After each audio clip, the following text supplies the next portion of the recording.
প্রিয় দর্শক আসসালামু আলাইকুম। আমি আবারও আপনাদের মাঝে হাজির হলাম। আসলে এখন বাজে রাত ৩টা বাংলাদেশে।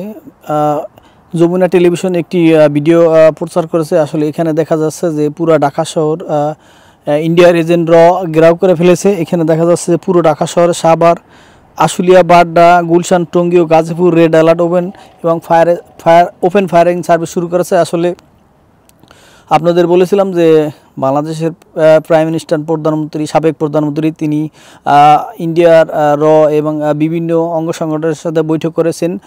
এর মাধ্যমে আমরা জানতে পারলাম যে আসলে যমুনা টেলিভিশনের মাধ্যমে এবং আমাদের হাতে কিছু ফুটেজ এসেছে যারা রাত ৩টায় ফ্রি অ্যালার্ট এবং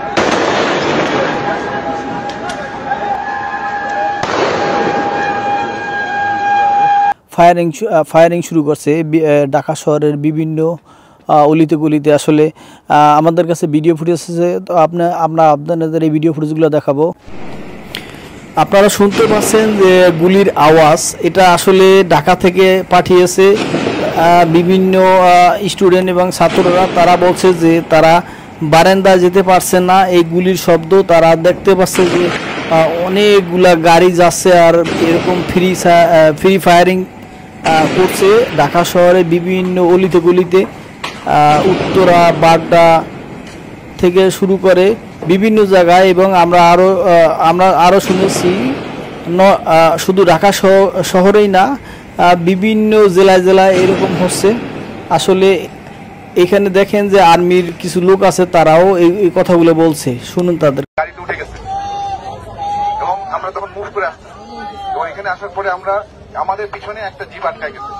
কারণ জিপের সামনে আপনার হচ্ছে মোটামুটি 100 জনের মতো পুলিশ তখন আমার জিপের ইয়েতে চলে আসছে। আমার মানে জিপের ভিতরে তো 100 জন হয় না, জিপের মধ্যে পুলিশ জোর করে উঠে গেছে, ফায়ার করতেছে। ওখানে আমার অফিসার ছিল।